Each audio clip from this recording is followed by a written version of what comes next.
नमस्कार मंडळी, आपले वारकरी मंडळी या YouTube चॅनलवर हार्दिक स्वागत आहे। आज आपण ऐकणार आहोत कार्तिक महिन्यातील एक अत्यंत पवित्र आणि प्रेरणादायी कथा, तुळशीची कथा। हा महिना भगवान विष्णू आणि देवी लक्ष्मी यांना अत्यंत प्रिय आहे आणि या महिन्यात तुळशीची पूजा केल्याने जीवनात सुख, समृद्धी आणि शांतता प्राप्त होते। खूप वर्षांपूर्वी पृथ्वीवर जलंधर नावाचा एक अत्यंत पराक्रमी असुर होता। तो अत्यंत शक्तिशाली आणि देवतांना नेहमी त्रास देणारा होता। त्याची पत्नी वृंदा, जिचं नाव तुलसी देवी, ही अत्यंत सती, पवित्र आणि पतिव्रता स्त्री होती। ती रोज भगवान विष्णूची पूजा करत असे आणि तिच्या पतिव्रतेच्या तेजाने जलंधराला अजेय शक्ती मिळाली होती। देवतांनी अनेकदा प्रयत्न केले, पण कोणीही जलंधराचा पराभव करू शकले नाही, कारण त्याच्या पत्नीच्या सतीत्वामुळे तो अवध्य झालेला होता। शेवटी देवतांनी भगवान विष्णूकडे प्रार्थना केली, हे प्रभू, जर तुम्ही मदत केली नाही तर संपूर्ण सृष्टी संकटात येईल।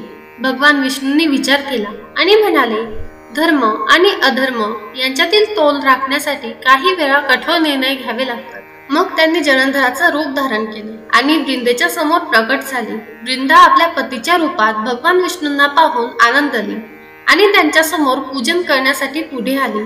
त्या क्षणी तिचं पतिव्रत्य भंगलं आणि जलंधर रणांगणात मारला गेला।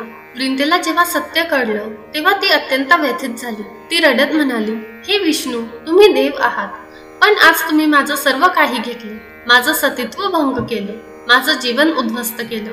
क्रोध आणि वेदनेने तिने विष्णूंना श्राप दिला, तू आजपासून पाषाण रूपात परिवर्तित होशील। त्या श्रापामुळे भगवान विष्णू शालग्राम शिला रूपात परिवर्तित झाले।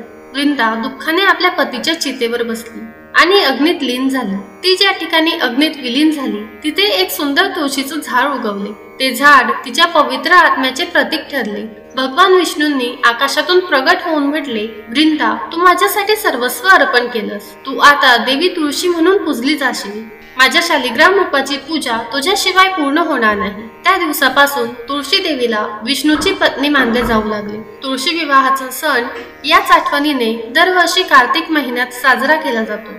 कार्तिक शुद्ध एकादशीला भगवान विष्णू योग निद्रेतून जागतात आणि कार्तिक शुद्ध द्वादशीला तुळशी विवाह होतो। या दिवशी लोक घरी तुळशीचं आणि शालिग्रामाचं लग्न करतात। मंत्रोच्चार, आरती आणि मंगल गाण्यांनी घर वातावरण मंगलमय होते। तुळशीचं झाड ही केवळ वनस्पती नाही, तर ती भक्ती, श्रद्धा आणि पतिव्रतेचं प्रतीक आहे। ज्या घरात तुळशी असते तिथे देवत्वाचा वास असतो, रोग नाहीसे होतात आणि समृद्धी वाढते। असे म्हणतात, तुळशी दल मात्रेन जलस्यच तुला कया, यकृत नाच्यते तेन कृष्ण प्रीत्यती तोष्यती। म्हणजेच फक्त एक तुळशीचं पान जरी भगवान विष्णूंना अर्पण केलं तरी ते सर्वश्रेष्ठ पूजन ठरतं। तर मित्रांनो, या कार्तिक महिन्यात तुळशीचं पूजन करा, तिची पाने विष्णूंना अर्पण करा आणि आपल्या घरात भक्ती, शांती आणि समृद्धीचा प्रकाश पसरवा। जय तुळशी माता, जय कार्तिक महिना। आपल्याला आजची कथा कशी वाटली ते कमेंट करून जरूर सांगा। कथा आवडली असेल तर लाईक करा आणि आमच्या चॅनलला सबस्क्राईब करायला विसरू नका। धन्यवाद।